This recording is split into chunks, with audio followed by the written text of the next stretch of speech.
আসসালামু আলাইকুম রহমতুল্লাহি ওবরাকাতু। আমার পিছনের স্ক্রিনে আপনারা ছোট ছোট ভিডিও ক্লিপগুলো দেখতে পাচ্ছেন এবং বুঝতে পারছেন যে আমি আসলে আজকে কোন সাবজেক্ট নিয়ে কথা বলছি। অর্থাৎ আমাদের সেই চিরচেনা সুপরিচিত দুবাই শহর। যে দুবাই শহরটি কিছুদিন আগেও আপনারা দেখেছিলেন কত জাঁকজমকপূর্ণ ছিল সারা বিশ্বের কাছে। এটার প্রশংসার কোনো শেষ ছিল না। এতটাই সুন্দর চমকপ্রদভাবে এটাকে সৃষ্টি করা হয়েছিল। অর্থাৎ মহান আল্লাহ রাব্বুল আলামিনের পক্ষ থেকে ছিল এটা সম্পূর্ণ দুবাইবাসীকে ছাড় দেওয়া। অর্থাৎ তোমরা কত উন্নয়ন করতে পারো করো, তবে সীমা লঙ্ঘন করো না। সীমা লঙ্ঘন করলে মহান আল্লাহ রাব্বুল আলামিন যে কি করতে পারেন বা কি দৃষ্টান্ত দেখা দিতে পারেন, এটা তারই এক উজ্জ্বল দৃষ্টান্ত। আপনারা কি ভাবছেন এটা নিহাত একটা প্রাকৃতিক দুর্যোগ? না, কখনোই না। এটার পিছনে রয়েছে মহান আল্লাহ রাব্বুল আলামিনের বিশেষ কিছু দৃষ্টান্ত স্থাপন, যেটা তিনি শুধু যে রিসেন্টলি করতেছেন তা না, সেই পৃথিবীর জন্মলগ্ন থেকে এরকম বহু ইতিহাস তার উজ্জ্বল দৃষ্টান্ত, যা আমরা ইসলামিক ইতিহাসগুলো অ্যানালাইজ করলে বুঝতে পারি। তার মধ্যে এক উজ্জ্বল দৃষ্টান্ত হচ্ছে নূহ আলাইহিস সালামের সময়কাল। সেই সময়টাতেও যখন সেই সময়কালের লোকগুলো প্রচণ্ড যৌনাচার, প্রচণ্ড পাপে লিপ্ত হয়ে পড়েছিল, সুদ, ঘুষ, জুয়া, নারীদের প্রতি আসক্ত হওয়া, পুরুষের যে সমকামিতা, এই জাতীয় কিছু অশ্লীল কাজে পুরো জাতিটা তখন অন্ধকারাচ্ছন্নে নিমজ্জিত ছিল। তখন মহান আল্লাহ রাব্বুল আলামিন বাধ্য হয়ে সেই জাতির উপর গজব নাজিল করলেন। আমরা সেই ঘটনা সবাই জানি। এটাও ঠিক তারই এক ধারাবাহিক অংশবিশেষ। অর্থাৎ মহান আল্লাহ রাব্বুল আলামিন আরও এক উজ্জ্বল দৃষ্টান্ত দেখালেন একেবারে কিয়ামতের সন্নিকটের সময়ে। আমরা জানি যে আমরা একেবারে শেষ জমানায় চলে এসেছি। অর্থাৎ এই দুবাই শহরটাকে মহান আল্লাহ রাব্বুল আলামিন এতটাই ছাড় দিয়েছেন যে তার নিজের মতো করে পুরো শহরটাকে সাজিয়েছে, সারা পৃথিবীতে তাক লাগিয়ে দিয়েছে। একের পর এক ঘটনা তারা করতেছে, এবং যখন নিজেদের ক্ষমতা সম্পর্কে তারা এতটাই শক্তিশালী নিজেদেরকে ভাবতে শুরু করেছে, তখন তারা তাদের রবের প্রতি উদাসীন হয়ে পড়েছে। তাদের যে মূল সূত্র থেকে, অর্থাৎ তাদের ধর্ম কি, তাদের স্রষ্টাকে, সে অস্তিত্ব সম্পর্কে তারা নিজেদেরকে গাফেল করে ফেলেছে, সে অস্তিত্ব থেকে সরে এসেছে। অর্থাৎ তারা একের পর এক এমন চমকপ্রদ কিছু করতে চাচ্ছে যা সারা পৃথিবীতে তাক লাগিয়ে দিবে। মহান আল্লাহ রাব্বুল আলামিনের কুদরতি ক্ষমতা ছাড়াও তারা কৃত্রিমভাবে এমন কিছু আবিষ্কার করবে যে সারা পৃথিবীতে তারা সেটা দেখাতে সক্ষম হবে যে তারা অনেক কিছু করতে পারে কৃত্রিমভাবেও। এমন কিছু চ্যালেঞ্জিং তাদের মধ্যে চলে এসেছিল, যা মহান আল্লাহ রাব্বুল আলামিন হয়তোবা একেবারেই পছন্দ করেননি। প্রচণ্ড গোস্বা হয়ে গিয়েছেন সেই নূহ আলাইহিস সালামের যুগের মতো। আমরা জানি এই দুবাই শহরটা, যে শহরটাতে একটা সময় আমার অনেক নবী রাসূলগণের আগমন হয়েছিল আমাদের এই পবিত্র ভূমিতে, যেটা আরব আমিরাতের বিশেষ অংশ। সেই পবিত্র ভূমি আজকে কিসে পরিণত হয়েছে? অশ্লীলতায়, যৌনতার, রীতিমতো এক কথা রেন্ডিখানায় পরিণত হয়ে গিয়েছিল, যেখানে সকল প্রকার আয়াসী কাজ, নারী পুরুষের অবাধ মেলামেশার বহুত স্পট তৈরি হয়ে গিয়েছিল এই জায়গাটা। যার জন্য মহান আল্লাহ রাব্বুল আলামিনের পক্ষ থেকে এখানে গজব নাজিল হলো। এটা মহান আল্লাহ রাব্বুল আলামিন এটাই উজ্জ্বল দৃষ্টান্ত দেখাতে চেয়েছেন যে আমি তোমাদেরকে ছাড় দেব, তোমরা যত কিছু যত সুন্দরভাবে সৃষ্টি করো না কেন, সারা পৃথিবীটাকে যত রকমভাবে তোমরা সুসজ্জিত করো না কেন, আমার কাছে তা এক তুরি মাত্র এটাকে ধ্বংস করে দেওয়া। এক সেকেন্ডের ব্যাপার না, মুহূর্তের মধ্যে আমি ধ্বংস করে দিতে পারি, এবং সেটাই খুব অচিরে আমি করব। যেটা সূরা রহমানের বিশেষ কিছু আয়াতের মধ্যে আল্লাহ রাব্বুল আলামিন বলেন যে আমি খুব শীঘ্রই কি করব, জিন ইনসানের ব্যাপারে, হিসাবের ব্যাপারে মনোনিবেশ হব, আমি সব কিছু গুটিয়ে নিয়ে আসব। সূরা আর রহমানের 26 নম্বর আয়াতে বলেন আল্লাহ, কুল্লু মান আলাইহা ফান ওয়া ইয়াবকা ওয়াজহু রাব্বিকা যুল জালালি ওয়াল ইকরাম। অর্থাৎ আমি যা সৃষ্টি করি তার সবই নশ্বর, তার সবই ধ্বংস হবে, শুধুমাত্র থেকে যাবে তোমারই মহান রবের সত্তা, অবয়ব। সুতরাং আল্লাহ যা দিচ্ছেন সম্পূর্ণ ছাড় দিচ্ছেন, তার মানে এই নয় যে উনি ছেড়ে দিবেন। তারপর সূরা আল কারিয়া যদি আমরা পড়ি, পবিত্র কোরআনুল কারীমের 101 নম্বর সূরা, ওইখানে মহান আল্লাহ রাব্বুল আলামিন আপনার কিয়ামতের পূর্ব সিমটমগুলো তুলে ধরেছেন এবং কিয়ামতের মধ্যে কি ঘটনা ঘটতে পারে এগুলো সব তুলে ধরেছেন। অর্থাৎ আমাদেরকে ভয়াবহ বার্তা দিয়েছেন, এই জিনিসগুলো ঘটবে অচিরেই। তার কিছু সিমটম আল্লাহ একটা পর এক দেখাচ্ছেন, যাতে আমরা সতর্ক হয়ে যাই। আজকে দেখতে পাচ্ছেন দুবাই শহরে দুবাইয়ের শাসকগণ নিজের ধর্মের চেয়ে অন্যের ধর্মের কৃষ্টি কালচারের প্রতি বেশি আসক্ত হয়ে পড়েছিল। নরেন্দ্র মোদীকে লাল গালিচা দিয়ে সম্বর্ধন জানানো, শ্রীরামের আপনার কি বলবো এটাকে মূর্তিকে স্থাপন করা, মানে তার পূজা অর্চনার মতো করা বা তাকে সংবর্ধনা দেওয়া, তারপর এই জাতীয় কাজগুলো খুব অহরহ করেছিল। অর্থাৎ তারা তাদের ধর্মের প্রতি উদাসীন হয়ে পড়েছিল। অন্য সকল ধর্মের সাথেও তারা তাদেরকে বেশি প্রাধান্য দেওয়া শুরু করেছিল। অর্থাৎ এই পবিত্র ভূমিতে মহান আল্লাহ রাব্বুল আলামিন এগুলো পছন্দ হওয়ার কথা নয়। উনি প্রচন্ড গোসা হয়েছেন, তারই এক উজ্জ্বল দৃষ্টান্ত দেখিয়েছেন। আসুন পবিত্র কোরআনুল কারীমের সূরা 101 নম্বর সূরা অর্থাৎ সূরা আল কারিয়ার মধ্যে মহান আল্লাহ রাব্বুল আলামিন ঠিক এমনই কিয়ামতের পূর্ব লক্ষণ এবং কিয়ামতের সময় কি হবে আমাদের অবস্থা, এটা তো জাস্ট একটা ছোট্ট সিমটম, কিন্তু সূরা আল কারিয়ার মধ্যে মহান আল্লাহ রাব্বুল আলামিন মোটামুটি আমাদেরকে একটা ভয়াবহ বার্তা দিয়েছেন। আসুন প্রথমে আমি সূরা আল কারিয়া তেলাওয়াত করছি, তারপর তার ছোট তাফসীর করছি, আপনারা বুঝতে পারবেন। সূরা আল কারিয়া, বিসমিল্লাহির রহমানির রহিম। আল কারিয়াতু মাল কারিয়া ওমা আদরাকা মাল কারিয়া ইয়াউমা ইয়াকুনুন নাসু কাল ফারাশিল মাবসুস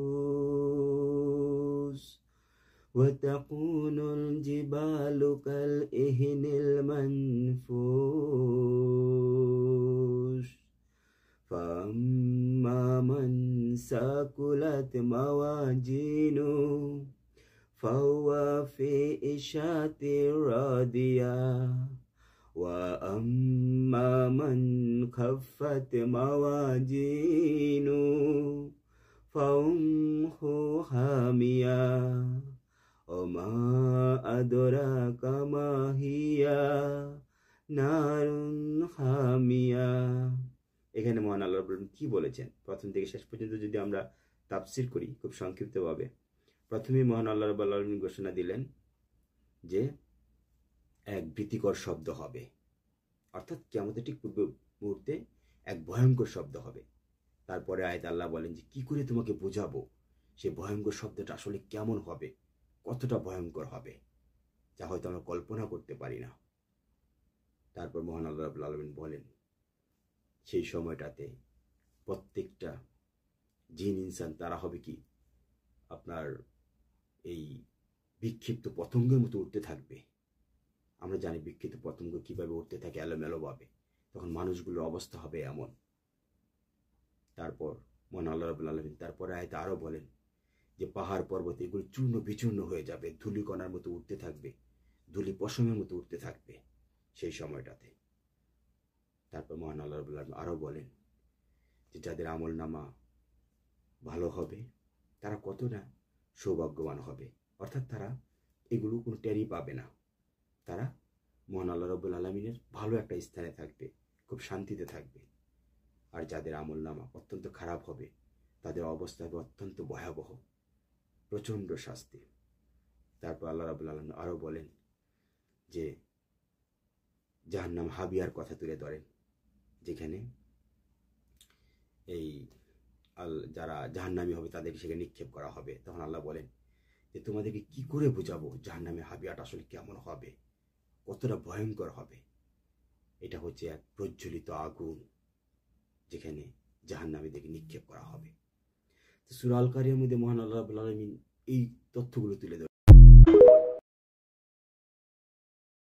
অর্থাৎ সূরা আল কারিয়া থেকে এটাই বুঝতে পারলাম যে মহান আল্লাহ রাব্বুল আলামিন খুব শীঘ্রই এমন কিয়ামতের নিদর্শন আমাদেরকে দেখাবেন, তখন আমাদের আর কোনো উপায় থাকবে না। আর এখন যে ঘটনাগুলো ঘটে যাচ্ছে, অর্থাৎ যে গজবগুলো নাজিল হচ্ছে, এটা তারই এক বিপদ সংকেত মাত্র আমাদেরকে, যা সতর্ক করে দিচ্ছে আমাদেরকে, যেন আমরা মহান আল্লাহ রাব্বুল আলামিনের প্রতি উদাসীন না হই, গাফেল হয়ে জানা যায়। যে কোনো রাষ্ট্রই হোক, যে কোনো রাষ্ট্রের শাসক হোক না কেন, যখন নিজের অস্তিত্ব ভুলে যাবে, নিজের ধর্ম ভুলে যাবে, অন্য ধর্মের প্রতি আকৃষ্টতা দেখাবে, মহান রবকে উপেক্ষা করবে, উদাসীনতা করবে, তাকে ওই দেশ, ওই জাতির উপর মহান আল্লাহ রাব্বুল আলামিনের এমনই গজব আসতে থাকবে। আজকে বাংলাদেশের সরকার, ওনার মধ্যেও নিজের মুসলিম দেশের চেয়ে, মানে ধর্মপ্রাণ মুসলিমদের চেয়েও বিধর্মীদের প্রতি তাদের আকৃষ্টতা আমরা খুব বেশি দেখতে পাই। পার্শ্ববর্তী দেশ নরেন্দ্র মোদীর প্রতি যেরকম একটা ওনার ভালোবাসা, ওনাদের ভালোবাসা, ওই দেশটার প্রতি যে একটা সহানুভূতিটা কাজ করে, সেটা নিজের দেশের ধর্মপ্রাণ মুসলিম ভাইদের প্রতি অতটা কাজ করে না। এটা আমি নিরপেক্ষভাবে বলতেছি, কোনো দলমত নির্বিশেষে কথা, যেটা সত্য কথা। তার উজ্জ্বল দৃষ্টান্ত আপনারা জানেন, বাংলাদেশের অসংখ্য আলেম ওলামা যারা রয়েছেন, তারা অত্যন্ত নির্যাতিত রয়েছেন, অবহেলিত হচ্ছেন, প্রতিনিয়ত কারারুদ্ধ হচ্ছেন। একটি কারণ, শুধুমাত্র নিজের ক্ষমতাটাকে ধরে রাখার জন্য, নিজের আসনটাকে ধরে রাখার জন্য, যাতে অন্য কোনো শক্তি মাথা চাড়া দিয়ে না উঠতে পারে, সেটা ইসলাম ধর্ম হোক আর যাই হোক না কেন। অর্থাৎ সব কিছুর মূল হচ্ছে স্বার্থকতা, নিজের স্বার্থ সিদ্ধি। কিন্তু সেটা কতদিনের জন্য? অত্যন্ত ক্ষণিকের জন্য। হতে পারে আজকে এই ধর্মপ্রাণ মুসলিম ভাইদের প্রতি এই ধরনের উদাসীনতা বা তাদের প্রতি এই ধরনের অন্যায়মূলক আচরণ করা, তাদের উপর এরকম অন্যায় অত্যাচার নির্যাতনের মতো স্ট্রিমুলা চালানো, এবং বিধর্মী অন্য দেশের প্রতি এই দুবাইয়ের মতো এরকম আকৃষ্টতা দেখানো, স্বজনপ্রীতি দেখানো, তাদেরকে বেশি মূল্যায়ন করা, তাদেরকে বেশি অগ্রাধিকার দেওয়া, এই কারণে হয়তো মহান আল্লাহ রাব্বুল আলামিন বাংলাদেশের মতো এই পবিত্র ভূমিতে একটা সময় হয়তো মহান আল্লাহ রাব্বুল আলামিন কখন গোসা হয়ে যান জানি না, কি কারণে কখন এরকম গজব নাজিল করবে তাও আমরা জানি না। এগুলো আমাদের জন্য সতর্কমূলক বার্তা। এটা আমাদের অবশ্যই মনে রাখতে হবে, যেটা 90% মুসলিম প্রধান একটি দেশ। মহান আল্লাহ রাব্বুল আলামিনের এই দেশটার প্রতি অনেক রহমত রয়েছে, তার অসংখ্য উজ্জ্বল দৃষ্টান্ত রয়েছে। আমরা জানি যেটা বারা আউলিয়ার দেশ, এখানে অসংখ্য আউলিয়াগণের আগমন ঘটেছে, অসংখ্য মহাপুরুষগণের আগমন ঘটেছে, যারা ইসলামের জন্য অনেক বড় বড় অবদান রেখেছেন। সুতরাং এটা সেই পবিত্র ভূমি যেটার প্রতি মহান আল্লাহ রাব্বুল আলামিনের বিশেষ রহমত, বিশেষ ভালোবাসা রয়েছে। তারই এক উজ্জ্বল দৃষ্টান্ত আমরা প্রতিবারে দেখেছি। বড় বড় যে ঘূর্ণিঝড়গুলো হোক, বড় বড় যে আপনার জলোচ্ছ্বাস বা বড় বড় যেই ভূমিকম্পগুলো, যেগুলো অনেকবার আমাদের মধ্যে আঘাত হেনেও আমাদেরকে ধ্বংস করেননি আল্লাহ, আমাদের উপর গজব ওরকম বড় নাজিল করেননি। অর্থাৎ আমাদেরকে ছাড় দিচ্ছেন, পরীক্ষা করতেছেন যে আমরা তারপরও সতর্ক হই কিনা, রবের দিকে ফিরে যাই কিনা। এবং তারপরও যখন কোনো একটা শাসক এগুলিকে ওভারটেক করবে, উদাসীনতা করবে, ভুল একের পর এক করেই যাবে, দুবাই শাসকদের মতো, হয়তোবা দেখা গেছে কোনো এক ব্যক্তিবর্গের জন্য আজকে পুরো দুবাইবাসী যেমন আজকে এটার পাপের সেই কি বলে এটা গজবের অন্তর্ভুক্ত হয়েছে, ঠিক আমাদেরকে ঠিক তাই হতে হবে। হয়তো তাদের দুবাইয়ের মধ্যে অসংখ্য ভালো লোক ছিল, যারা আল্লাহর প্রতি ভালোবাসা ছিল, আজকে তারাও তো দেখা গেছে কোনো একটা পাপের কারণে তারা সেটার ভুক্তভোগী হয়েছে। ঠিক আমাদেরকে তো ঠিক এইটাই বরণ করে নিতে হবে। সেটা সরকারের জন্য হোক বা আমাদের জনগণের যদি অত্যন্ত পাপে যারা লিপ্ত হয়ে যায়, তারপর আমাদের মধ্যে যদি অশ্লীলতা চলে আসে, আমাদের ভিতরে যদি চরিত্র নষ্ট হয়ে যায়, বেহায়াপনা চলে আসে, আমাদের মধ্যে যদি অন্যের ধর্মের প্রতি বেশি কৃষ্টি কালচারের প্রতি আমরা বেশি আসক্ত হয়ে পড়ি, আমরা যদি আল্লাহর প্রতি উদাসীন হয়ে পড়ি, আমাদের জন্য সে গজব নাজিল হতে পারে। অর্থাৎ যখন যে জাতিরা সবচেয়ে বেশি অন্ধকারাচ্ছন্ন হয়ে পড়বে, আল্লাহর প্রতি বেশি উদাসীন হয়ে পড়বে, দুনিয়া বিনিয়ে বেশি ব্যস্ত হয়ে পড়বে, আল্লাহর ধর্মের প্রতি বেশি উদাসীনতা দেখাবে, তখনই মহান আল্লাহ রাব্বুল আলামিন এমন গজব নাজিল করবেন, যেটা ইসলামের ইতিহাসে অনেক ঘটনা রয়েছে। তাই আমাদের এই থেকে অবশ্যই সতর্ক হওয়া উচিত যে এই দুবাইকে দেখে বা আরও অনেক উজ্জ্বল দৃষ্টান্তগুলো দেখে যে আমাদের দেশটা যাতে এখনও সম্পূর্ণ অক্ষুণ্ণ রয়েছে। মহান আল্লাহ রাব্বুল আলামিনের রহমত এবং ভালোবাসা দ্বারা এখনও আবৃত্তি রয়েছে। এটা যেন আমরা ধরে রাখতে পারি, এটা যেন সীমা লঙ্ঘন না করি। আল্লাহ সেই সতর্ক বার্তা দিচ্ছে। আল্লাহ যেন আমাদের সকলকেই সহিহ বুঝটা দান করেন। আজকে দুবাই শহর আমরা জানি যে একের পর এক তারা যে ধরনের কর্মকাণ্ডগুলো করে যাচ্ছিল সারা বিশ্বকে তাক লাগিয়ে দেওয়ার জন্য, তারা সেই প্রতিযোগিতায় লিপ্ত হচ্ছিল। মহান আল্লাহ রাব্বুল আলামিন তা এক তুড়িতে ধ্বংস করে দিয়েছে, দেখাই দিয়েছে। এটা দিয়ে সৌদি আরব অন্যান্য দেশগুলোকে বোঝাচ্ছেন আজকে আমার ফিলিস্তিনি মা ভাই বোনেরা, নিষ্পাপ শিশুরা কতটা অত্যাচারিত, নির্যাতিত হচ্ছে, হত্যা হচ্ছে। তাদের প্রতি এই দুবাই বলেন, আরব বলেন, কারো কোনো কর্ণপাত হচ্ছে না। তাদের কান্না তাদের কানাবুদ্ধি পর্যন্ত পৌঁছাচ্ছে না। তারা তাদের দুনিয়াবি আয়েশ, আরাম, নিজেদের স্বার্থসিদ্ধি, নিজেদের বিলাসবহুল জীবন এগুলো নিয়ে ব্যস্ত রয়েছেন। সুতরাং সেই ক্ষেত্রে মহান আল্লাহ রাব্বুল আলামিন কাউকে ছাড় দিবেন না, এটাই স্বাভাবিক। তো আমি তো আগেই বলছি, মহান আল্লাহ রাব্বুল আলামিন, আমরা শেষ জমানে চলে এসেছি। উনি যখন তখন আমাদের খাতা ক্লোজ করে দিবেন, কিয়ামত সংঘটিত হবে, এটাই স্বাভাবিক। পবিত্র বর্ণকারী এরকম অসংখ্য বার্তা উনি দিয়েছেন ওনার রাসূলের মাধ্যমে। যেমন মহান আল্লাহ রাব্বুল আলামিন বলেছেন, আপনার যারা অবিশ্বাসী, যারা গাফিল হয়ে আছে, যারা আল্লাহকে ভুলে গেছে, আল্লাহর শক্তি সম্পর্কে উদাসীন হয়ে গেছে, বিশ্বাস করতেছে না, যখন এরকম আল্লাহ প্রচণ্ড ক্ষমতা দেয়, তখন তাদেরকে নমরুদ বা ফেরানোর মতো প্রচণ্ড ক্ষমতা দেওয়া ভাবতে থাকে। তখন তারা একের পর এক এমন কর্মকাণ্ড করতে থাকে, তারা মনে করে যে এ রবের শক্তির দরকার নেই, আমি যথেষ্ট। তার মানে রবের অস্তিত্ব সম্পর্কে সে গাফেল হয়ে যায়। নিজের অস্তিত্বের প্রতি, নিজের শক্তির প্রতি নিজের একটা বিশ্বাস চলে আসে যে আমি ওদের সব নিজের ক্ষমতায় করতেছি। কিন্তু না, এটা মহান আল্লাহ রাব্বুল আলামিনের ক্ষমতা আমাকে দিচ্ছে, অর্থাৎ আমাকে ছাড় দিচ্ছে। তার মানে এই না যে এগুলো সমস্ত কিছু আমি করতে পারছি। আমাকে উনি জাস্ট নিহাত একটা ক্ষমতা দিচ্ছে, আমাকে ছাড় দিচ্ছে। তুমি কত উঠতে পারো, ঘুরের মতো উড়ো, একটা সময় শুধু আমি টান দিব, নাটাই আমার কাছে নাটাই যেহেতু আমার হাতে, শুধু আমি টান দিব, তোমাকে আসতেই হবে, জমিনে পড়তেই হবে। এটা আল্লাহ জানে। এই ঘুড়ি কতক্ষণের জন্য, ক্ষণিকের জন্য সে উঠতেছে। ঠিক আল্লাহ ঠিক ওইভাবে ছাড় দিচ্ছেন, ডিল দিচ্ছে।